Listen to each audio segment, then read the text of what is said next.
Okay, if you will look at the buckets, we're not going to collect an offering, but if you will look in the buckets and pass them down and get a little container of Play-Doh, and that is not for your kids, but that is for you. So as you get your Play-Doh, go ahead and open it up and get busy.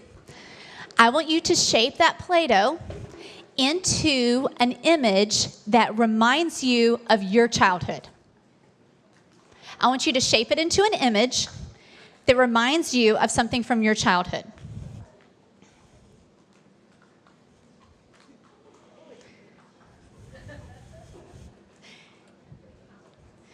Some of you played with Play-Doh last night, and some of you it's been 20 years. Okay, but as you're molding and shaping, maybe this will spark some memories.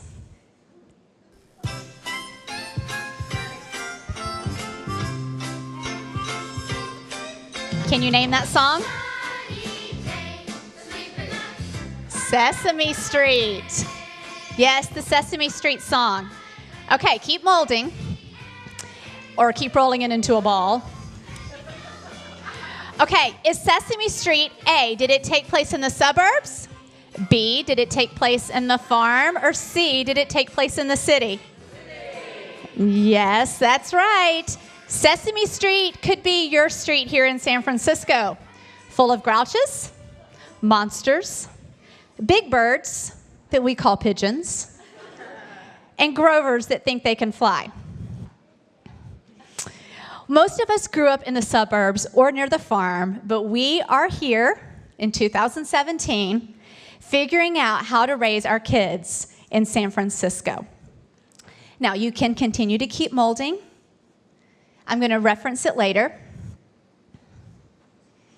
So feel free to mold and shape as I talk. That's what your kids do anyway. But I need you to listen, not pretend you're listening. Okay. What do I mean by the Play-Doh years? I think if you Google it, it doesn't even exist yet. Maybe it'll become a thing after this talk. But what I mean, these are the years between having a baby and then sending that baby to grade school, or a satisfying school situation that will most likely be in place for a number of years. We know what we call our kids during this stage. But let's be nice. We call them infants, toddlers, preschoolers. You might have other words.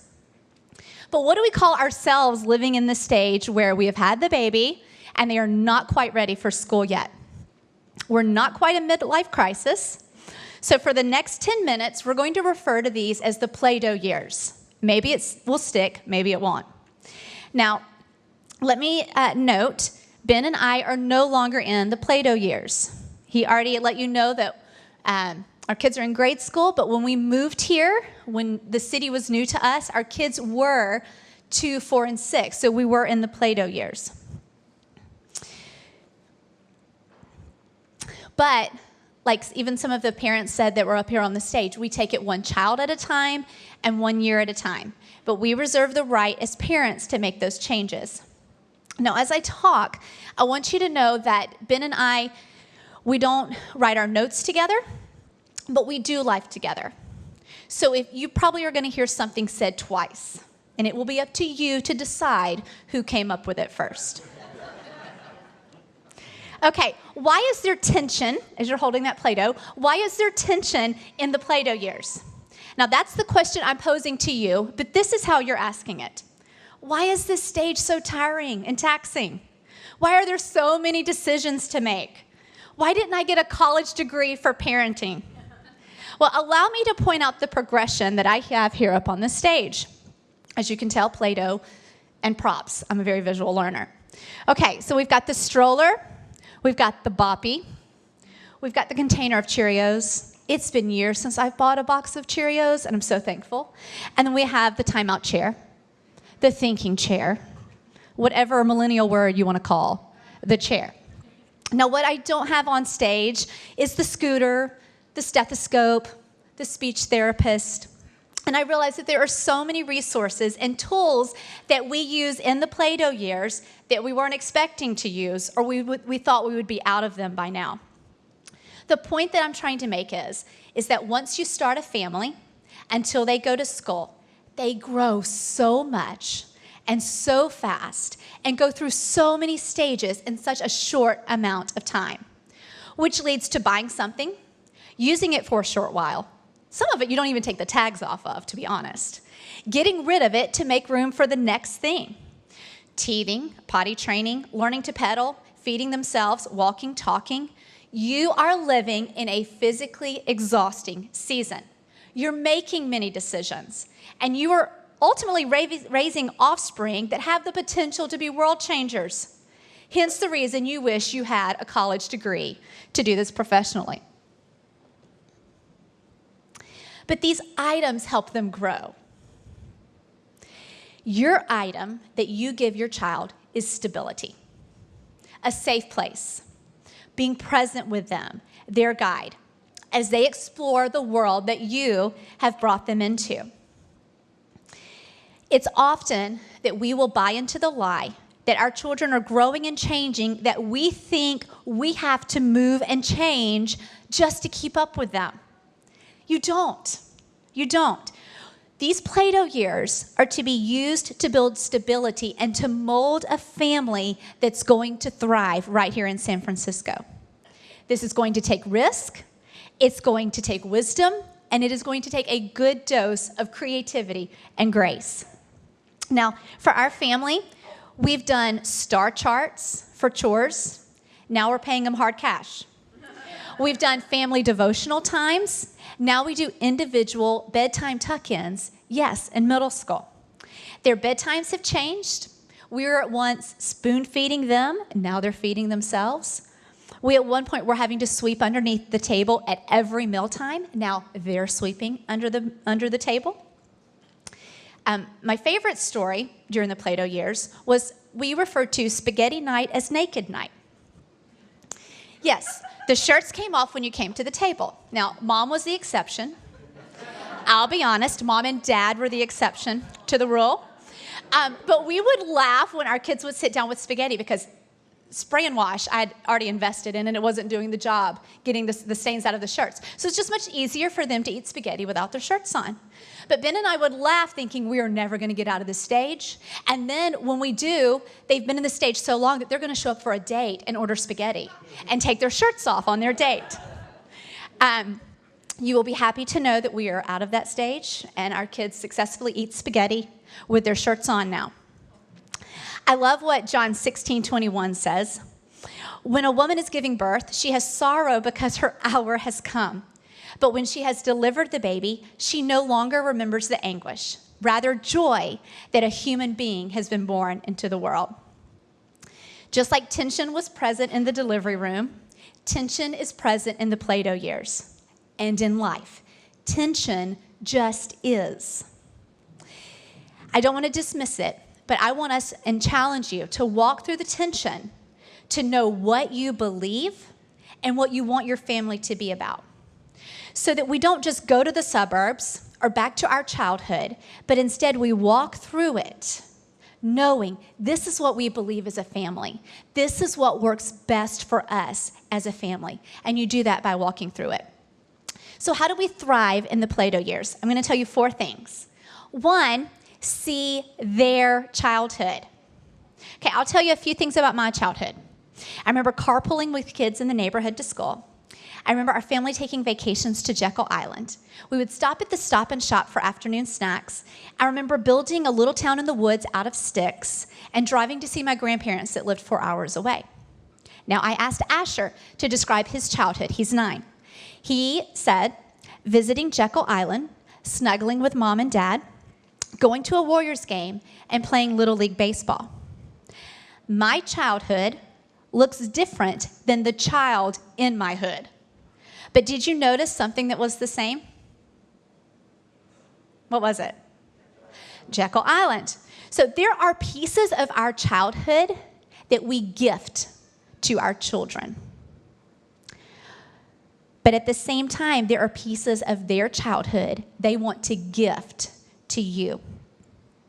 And we cannot have our eyes looking back on our childhood while they're trying to show us their childhood. So how do we live in the Play-Doh years? I want you to take that image, and as beautiful and as exquisite as it looks, I want you to wad it back up. I know, that bicycle, that Nintendo controller that fort that you built, I want you to wad it up, but it's okay. This is your container of Play-Doh. It is not your child's. So this afternoon when they're taking a nap and you're pretending to take a nap, you can get that Play-Doh back out. Or better yet, you can give that Play-Doh to your child, or half of it to your child, and ask them to model it into an image that represents their childhood, and just see what they come up with. But again, on that topic of seeing their childhood, you've lived yours. Now it's time for your kids to live theirs. And that can be done creatively in San Francisco, as has been mentioned a time or two. Secondly, see God as central. We teach our kids, and I remember brainstorming this with Mary when we first moved to the city, that there's God's way and there's man's way. We use it often in parenting. If we choose God's way, there's blessing in the obedience. If we choose man's way, we step outside of the protection of God. God should be central. He should be sought after first, according to Matthew 6:33. You know what our vision statement is here at Epic, and that's to see an increasing number of people in San Francisco orient our entire lives around Jesus. That number includes your kids. That number includes us. So put God at the center of decisions, your day, your planning, your marriage, your career. Then let creativity unleash. Because God gives us the creativity to use to explore and to shape and to build and to invest. But with God as central in our homes, our kids come to understand a value system and a worldview that honors people and upholds love and justice, grace and truth. And with Him as our center, He gives us parents authority. I told you earlier, children need direction, they need stability. And so it is the parents who make the decisions as children are led primarily in the home, loved well, and taught between right and wrong. Culture, San Francisco, will influence, but they don't control. Our kids are going to even influence how we parent, but they don't control. So it's in these Play-Doh years where you get to figure out what works for your family with God as center. Third, see the city as your playground or as your campus. We sample foods from all over the world. We have front row seats to history in the making through technology and science and the arts. Folks, we can build up immunities here in this city that will take us anywhere we want to go. We see animals up close and in real life, not in picture books. We are surrounded by people of every race and color and nation. Do you know that our city has windmills? Do you know that we have roaming bison? Do you know that we have goats that cut grass? Do you know that we have museums that have free days? Do you know that we have a fortune cookie factory? The Play-Doh years are for exploring, because I promise you this, we're in it. Your kids are going to outgrow some of these fun places one day, and then they're also going to have to start paying adult prices. So enjoy that in your Play-Doh years. And lastly, see obstacles as adventures. Now, I don't need to tell you that there will be obstacles. If you've lived here longer than a few hours with your moving truck or having to find IKEA, you know there are obstacles. You've got your own, and they even actually seem magnified with kids. But choose to see these obstacles as adventures, because this is what builds character.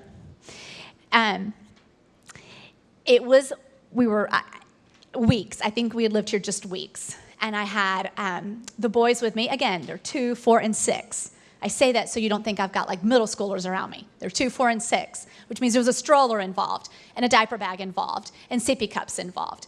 And for whatever reason, I couldn't figure out how to get on transit from Soma to Chinatown. I laugh at that now. So we drove from Soma to Chinatown. But we had parked. We got a good parking spot. I fed the meter. We enjoyed Chinatown with enough time to get back before the meter had expired, but the van was not there. It had been towed. I had parked in a commercial loading zone. So we walked. We got ice cream, and my husband paid the hefty bill for parking in a commercial loading zone where I had fed the meter. You see, city affords us adventures. We need to see it as such. So I close in saying this. We are raising kids in the city. These Play-Doh years are what we make of them. So blend the colors. It's okay. Make noodles, but don't leave it out on the table untouched. You know what happens to it then.